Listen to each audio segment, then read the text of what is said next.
Okay, and welcome to the actual lab of the network routing. This one is going to be a particularly strong challenge. Okay, so you can see I've got a picture up already. And what I've done is I've basically replicated a small portion of the world. Okay, if you take a look over here on the left-hand side, you can see I still have these two computers called IT1 and IT2, and I've given some IP addresses. Now, these particular IP addresses are actually not just completely random, made-up, bogus IP addresses. These are actual IP addresses from CNAQ. Okay, so I picked a couple of them.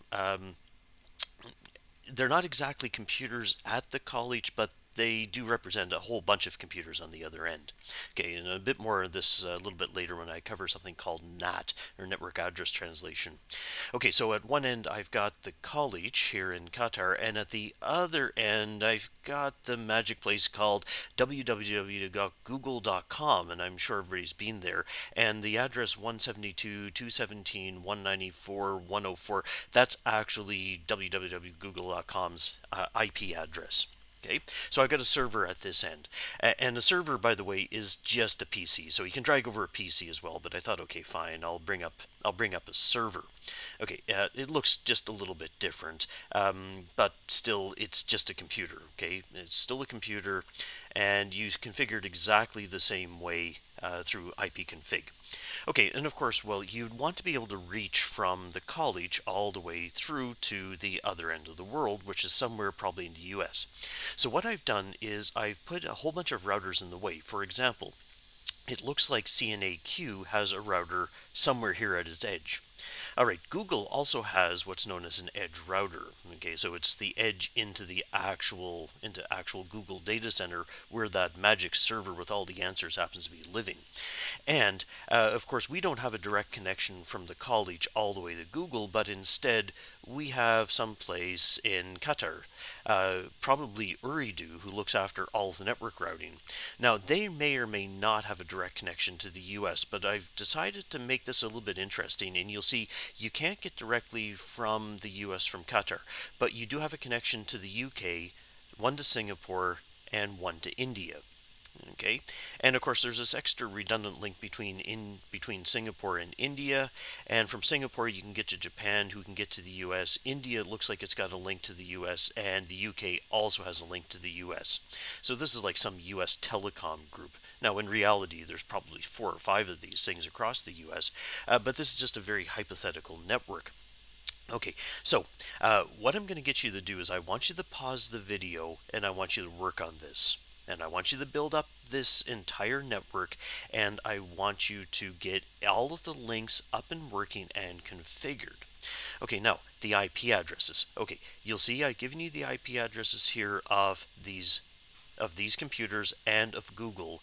And of course, you know very well that, say, this router in India looks like it's got 3 interfaces, but I haven't given you the IP addresses of these interfaces. I want you to make those up. Now, how on earth do you make these things up? Well, okay, I'm not going to go through all of it, but I'll give you like a little bit of a start.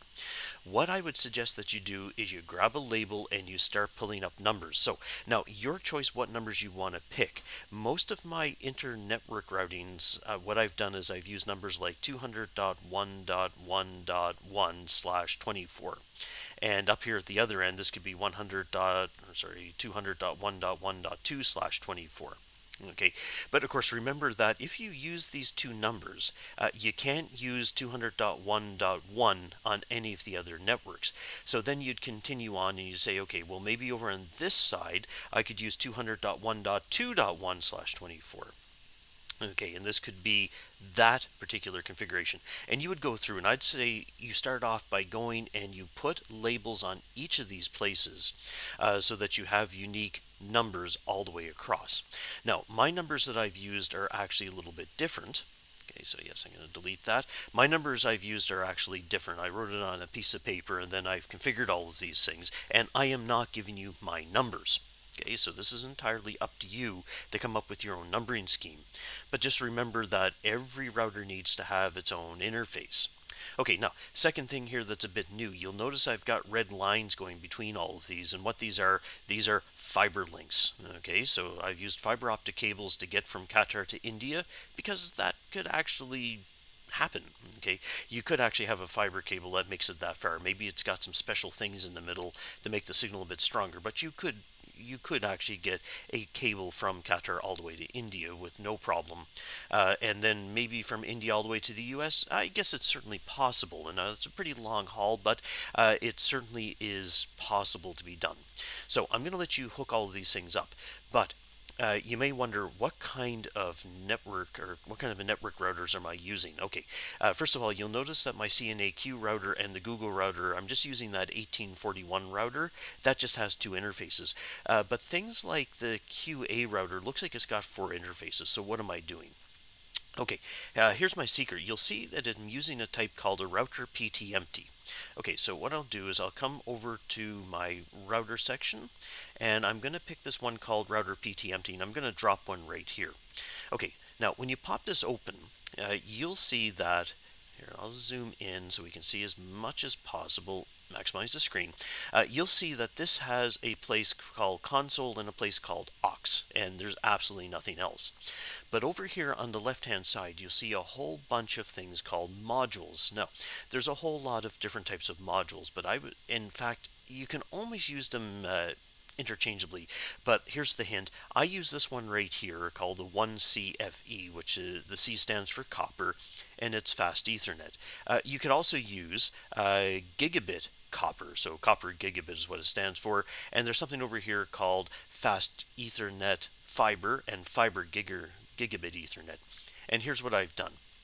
Okay, number one, you turn the power off on the router because you can't install things.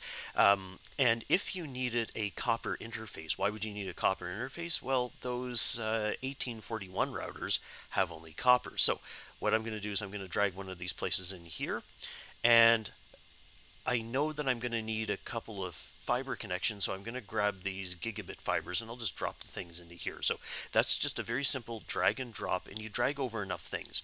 So what I've got on this router right now are three fiber links and one fast Ethernet link or gigabit Ethernet link copper. Now, if you make a mistake, it's not obvious what to do, how to get rid of this. So what you do is you grab it and you drag it and you put it right down in here, and then it vanishes, and then you can replace it with some other format. So if you want to replace it with that module, you can do this. Okay, so the same thing can be true of these. You can't move them, but you can drag them down to this lower right hand corner and suddenly they'll disappear. All right, once you add these things, so you see I've now got three fiber links and one copper link, you put the power switch back on and you go over to config, and it'll say please wait while it's booting up. So you give it a few seconds. Okay, but you'll see now in the interface I've got three interfaces called Fast Ethernet 00, Gigabit Ethernet 1020, and 30, and now it's ready for configuration just like what we've done in our previous exercise. So that's what I ended up doing for all of these routers. Now I will confess I did a little bit of a trick. When I made these up, I made up one router, I think with 4 or 5 connectors on each one, and a couple of copper connections, and then I literally copied and pasted it a bunch of times, and then went through the configuration. But you can certainly build these things up. Say this one right here only needs 3 fiber. This one right here needs 3 fibers plus 1 copper. So you can build them up by hand. Okay, I'm going to warn you in advance, this is pretty intense. Okay, this is going to take a fairly long time for you to build up. Okay, so don't expect this as a 2-minute exercise. This will probably take you at least an hour to get done. Now, when you first hook up, you may put in your IP address and you may say, okay, great, let me try pinging the other end. If it works, that's perfectly fine, but guess what? It's probably not going to work because you'll probably miss a configuration. Even when I went through, I missed a configuration. Now, the way how to debug this is quite simple. You start by pinging this side of the network interface. If it doesn't work, you got a problem here. Then what you do is you try pinging this thing right here. And if this works, well, perfect. Oops, you can almost see some of my network connections. So if you're smart, you'll go back and pause and see what my addresses were. But what I would do is I would start by pinging this side, and then you can ping each one of these connections, then you can start pinging these connections, then you can start pinging these connections, and over time you'll start to realize that, hey, if I've got a problem pinging this connection right here, it means that something's just wrong. Okay, so what I'm going to do is let me pop open a notepad and I will just leave you your instructions. Okay, and the instructions are quite simple. Build this network, make up the fiber link addresses as you go, but of course follow a plan. Probably make the plan first. Okay, first, and of course ping every address on the system from IT1 and make sure that your packets can reach. Okay, and I promise that if you can manage this, you actually know a considerable amount of stuff about networking. Okay, so pause the video. There is a Word document, or there should be a Word document containing exactly the same picture, with some. I hope it matches exactly the one that I've got here. Go off and build this network. Make sure you can ping that. Eventually you can ping from CNAQ all the way to Google. Okay, and when you're finished, come back here and I want to show you some really cool things that I will also get you to do. So don't just say, okay, good, I've got it done, submit it, because there's a certain thing that I want you to submit to the Dropbox for this time.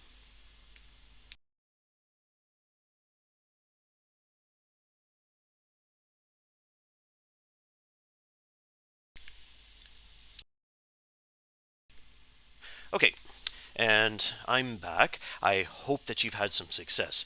If you don't, the way how to deal with this is to start pinging your way from one end to the other. Okay, literally, this is what you need to do. This is the way how you troubleshoot a network. You start at one end and you add one extra router. Now, here's sort of the cool thing that I want to do. So I'm going to pop open this command prompt right here, and first of all, can I ping 172.217.1.94.104? Okay, so let me see. Okay, good. That is a relief, because if that didn't work, that would have been very uncomfortable for me. In fact, I probably would have had to stop everything. Okay, now, here's what I really want to do. Remember in the previous exercise, I showed you something called TraceRT. Well, what would we actually get if we did a TraceRT to Google? So 217.194.104. Okay, let's take a look and see what we've got. Okay, so it's working its way up, and you can see what it's done is it started off at 217, it went to the 206.1, which is this address, and it went to 108.2, and unfortunately, yeah, you know what? In order to make this a little bit more clear, here's what I'm going to do. I'm going to pause this video, and I'm going to add all of these labels. I should have done that actually while you were paused. So give me a minute while I add these labels. At least some of them, so that we have some idea about what is happening. Okay, so I guess if you got completely lost, you would be able to come back here and actually look at these. Okay, so chances are what I'll do is I'll leave this for a few seconds. You'll probably see me do this very quickly. Okay.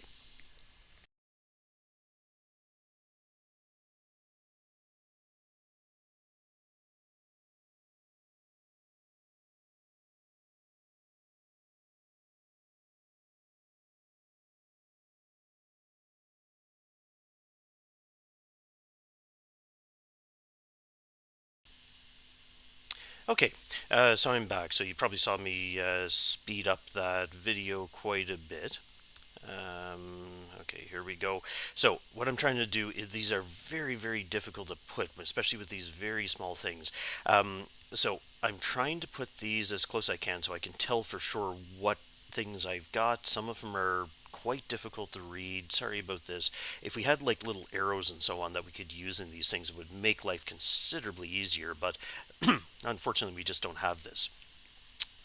Okay, so perfect. So let me get this packet tracer window where I was trying to do the trace route up here once again. Okay, so take a look. It says here that the packet started off by going to 217.77.206.1, and chances are this is probably the same address, so this is the very first spot. Now, the next hop in this whole thing makes a whole lot of sense because it would obviously be the Cater router at 200.1.8, and that's exactly what I've got. Now, the next hop says it went to 1.1.2. So you can see up here it went to 1.1.2. So it's going up through the UK. And from here, probably it would end up over on this edge right here, 200.1.2.2, which is the next hop. Then it went to 100.10.2, which is the Google side, but the outside address of it. And then it got into the Google network itself, and finally it reached. Okay, so perfect. That's what I wanted to show. Now, what I'm going to do is I want to make things a little bit more interesting. Now, unfortunately, normally the packets would route through this way because it looks like it's probably the fastest thing. But what happens if this network connection was actually to be deleted? Okay, well, let's go give this a try. So let's take this network and simply, oops, throw it out. All right, now, what I want to do is I want to go back again, and I want to rerun the packet trace after I give this a few seconds. And can I still reach? So I guess the first thing is let's try seeing whether or not we can ping the other end, and good, we can. And this time, let's run a trace route and see what happens. Okay, so this time, we started off here. We made it to the CNAQ router. We made it to the Qatar router. But this time, rather than going up to 1.1.2, we ended up going down to 1.4.2. So this packet ended up making its way down to India. And then it worked its way back up to 1.9.2 through the US on this particular link, and then finally into Google. Okay, so that's fine. Well, guess what I'm going to do now? Let's take this link between India and the US and see whether or not we can still get a connection to take place. Okay, so let's pop this open, and once again, let's try a ping. Okay, now, every time that you end up killing off links, of course, it may take a few seconds for things to get through. That's one possibility. The second possibility is, now I may actually just have a mistake here that I haven't noticed before. Okay, so and look at that. It did manage to find its way, but it was at the final ping. So unfortunately, as you start to kill off network links, yes, it does take a little bit of time for the routers to learn the new paths. And suddenly you can see I can now make it. Okay, so let's go off and let's run a trace route all the way over. So this time what we ended up getting was, okay, we left the college, we made it to the college router, we made it to the Qatar Ooredoo router, and now it said, let's send it to 1.3.2, which is in Singapore. From Singapore, it got routed into Japan, and then it got routed into the US on this link here, the 1.7.2, and then finally into Google. Okay, well, I guess there's only one final thing that I could probably bring the link down and still get a connection, and that is I've got a redundant link across here and here, so you know what? Well, let's do it. Okay, so now I've killed this particular route. So I've actually deleted, what is this, being like the third network cable that I've actually severed. Let's see whether or not things work. Now, just like last time, this may take a few minutes for the network to kind of realize routes around, but let's start off by trying a ping again. Okay, and we'll see whether or not we can make it. Oh, and look at that, it's already learned its route. Okay, and of course this time if I run a trace route, take a look what happens. Once again, I start off here, I make it to the college router. From the college router, I make it to the Ooredoo router. From here, I end up on 200.142, which is in India, followed by 200.151, which is in Singapore. From there, I ended up on 200.162, which is in Japan. From there, I ended up on 200.7.2, which puts me into the US, and finally I'm onto the Google network, and I am still able to access all of my answers that I can find in Google. Now take a look at this. I forgot to check this earlier, but you see right now I'm going through a total of 8 hops to make it to the server. But if we scroll back like a long ways back when we first ran the very first packet trace, I guess it would be this one right here. Okay, you see that I actually made it in a few less hops. Okay, 8, 1, 2, 2. So I'm now using more hops because there's two extra routers involved, but at least the data is going through. And that's kind of the really important thing, and why you would probably end up seeing lots of redundant links between a lot of different places. Okay. All right. So I hope that you found this particular lab quite interesting. If you couldn't get it to work, I would allow you to build up a smaller network.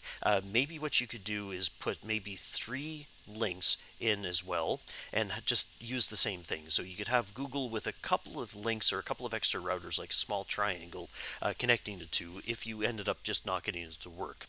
Okay, and then you can try deleting some of these. Okay, so what I want you to do in terms of submission, check D2L to find out what the name of the Dropbox is to put this in. And I want you to show me, after you deleted a few things, maybe you can show me two screenshots. Show me the initial ping, going through with a trace route, then delete one of the redundant links that is being used, run a trace route again to show that everything is still working.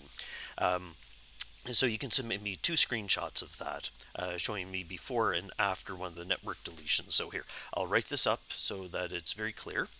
Okay, so Control A. Okay, so show a ping and trace RT before deleting any network links. Then delete a network link and show the working ping and trace route. Okay, so in other words, there are two screenshots. Okay, so submit this to the Dropbox in D2L, and that's going to be the end of the lesson for this one. In fact, this was kind of big and complicated enough that I'm actually going to change up and I'm going to change things up, and we're going to probably have less exercise because I had one more thing I was planning on doing. But I think what I'll do is I'll wait until next week, okay? Because I know that this one was probably pretty intense. So please go off and give this a try. You can try putting in some other different numbers if you want. Now you had a chance to see my numbers, but I hope that you actually were able to come up with your own. Okay, so see you next time.